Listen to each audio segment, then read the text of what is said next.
पिछले क्लास में हम लोग डिस्कस किए थे कि होमोजीनियस इक्वेशन। होमोजीनियस इक्वेशन में क्या होता है कि ईच एंड एवरी टर्म का वेरिएबल का पावर सेम होता है, तो वैसे इक्वेशन को होमोजीनियस इक्वेशन कहते हैं।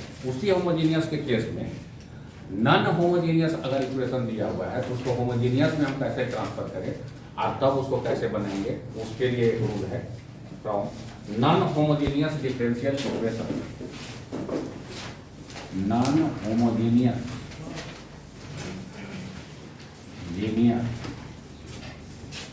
Differential equation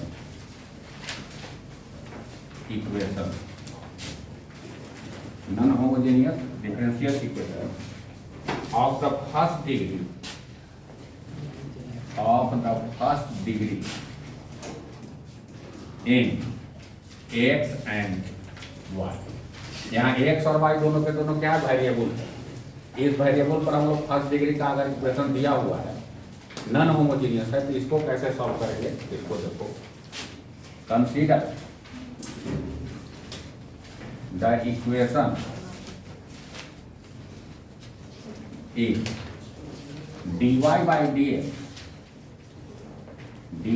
dx equal to हम लोग ले लिए a1x plus b1y plus c1 by a2x plus b2y plus c।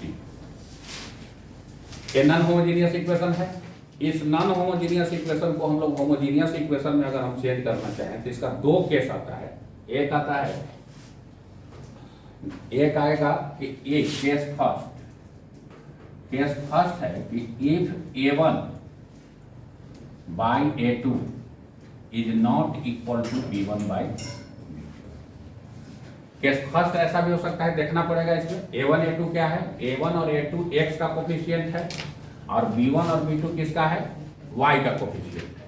तो इसको हम पहले चेक करते हैं कि वर्किंग रूल है non homogeneous equation differential equation को कैसे सॉल्व करते हैं। उसका वर्किंग रूल में दो केस आता है। एक केस है कि a1 by a2 not equal to b1 by b2 और दूसरा केस है कि a1 by a2 is equal to b अगर b1 बाई b2 है तो उसको कैसे सॉल्व कर देंगे। तो यहाँ हमको केस आ गया कि a1 by a2 not equal to b1 by b2। a1 by a2 का मतलब क्या हो गया, x का कोफिशिएंट, और b1 बाई b2 का मतलब हो गया y का कोफिशिएंट है। दोनों आपस में इक्वल नहीं है, तब इसको इक्वेशन को कैसे सॉल्व करेंगे। तो इसके लिए हम लोग मान लेते हैं स्मॉल लेट कर देते हैं small x equal to capital X plus h, जहाँ h कांस्टेंट है और कैपिटल X वेरिएबल है, और स्मॉल y इक्वल ले लेते हैं कैपिटल Y प्लस a। इस तरह से रख देते हैं कैपिटल Y प्लस a,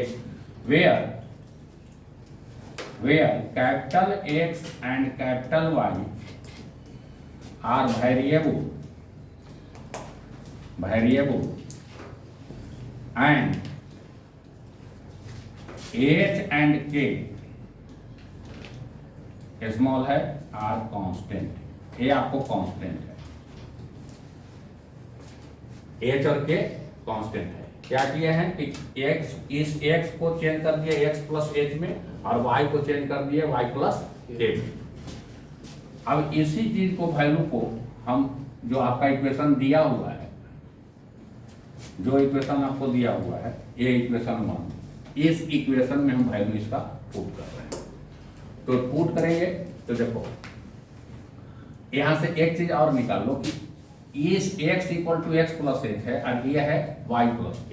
तो h और k तो कांस्टेंट है, तो dy by d x small निकालेंगे तो क्या होगा, capital dy by d x के बराबर होगा। तो small dy by d x जो होगा वह कितना हो जाएगा, capital dy by d x के बराबर होगा। क्योंकि इसलिए कि स्मॉल x का करेंगे dx, h और k दोनों के दोनों कांस्टेंट है तो किसी भी कांस्टेंट का डिफरेंशिएशन क्या हो जाएगा, 0 हो जाएगा। तो फ्रॉम इक्वेशन 1 अब 1 इक्वेशन में देखिए कि dy बाई डी को क्या लिखेंगे, capital dy by dx is equal to b a1 into क्या है x प्लस h है प्लस b1 इंटू हो जाएगा कैपिटल y प्लस k अब प्लस हो जाएगा c1। उसी तरह से सेकेंड में क्या हो जाएगा, a2 इंटू हो जाएगा capital x plus h plus हो जाएगा B2 into capital Y plus के, अब प्लस हो जाएगा C2। तो dy by d is equal to b, यहां देखिए वेरिएबल जो x और y का टर्म है उसको एक साथ लेते हैं और कांस्टेंट को सेपरेट कर देते हैं। तो a1 x वेरिएबल है, अब प्लस हो जाएगा b1 y। अब यहां देखिए h कांस्टेंट है, k कांस्टेंट है और c1 कांस्टेंट है, तो इसके लिए हम लोग ले लिए प्लस कर देंगे a1 h plus b1 k plus c1 divided by उसी तरह से आ जाएगा a2 x plus b2 y plus कितना हो जाएगा a2 h plus b2 k, अब प्लस हो जाएगा c2। इसको इक्वेशन 2 कर दिया, तो इक्वेशन हो गया, वेरिएबल के एक साथ ले लिया और कांस्टेंट को एक साथ ले लिया। अब इसमें अगला स्टेप क्या करना होता है कि a जो कांस्टेंट ऊपर में आया और a कांस्टेंट नीचे में आया, ये दोनों को इक्वेट कर देते हैं जीरो से, दोनों को इक्वेट कर देंगे जीरो से। अगर इतना का वैल्यू जीरो मान लिया, इतना का वैल्यू जीरो मान लिया, तो निश्चित रूप से क्या आ जाएगा, होमोजेनियस इक्वेशन आ जाएगा। तो अब मान लिए कि late a1h plus b1k plus c1 इतना इक्वल टू जीरो ले लिए, और a2h plus b2k plus c2 इतना इक्वल टू जीरो ले लिए। इसको इक्वेशन 3 दे दिया और इसको इक्वेशन 4 कर दिया, ये दोनों वैल्यू को जीरो ले लिए। अब इससे क्या करेंगे कि h1 और इसमें है ना h और k का वैल्यू निकाल लेंगे कि कितना पावर जीरो हो रहा है। सॉल्विंग, इसको सॉल्व करेंगे by cross multiplication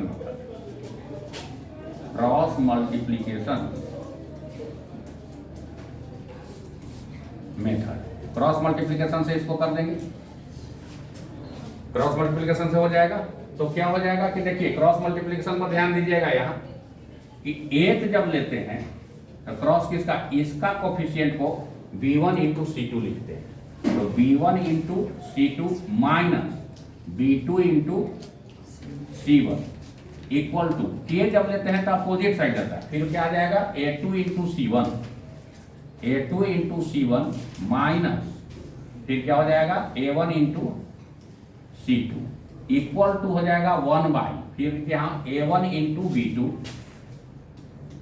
b2 minus हो जाएगा आपको b1 इंटू a2, ये हो जाएगा। तो इससे क्या मिलेगा कि h और k का वैल्यू हमको मिल गया, h k का वैल्यू मिल जाएगा ना।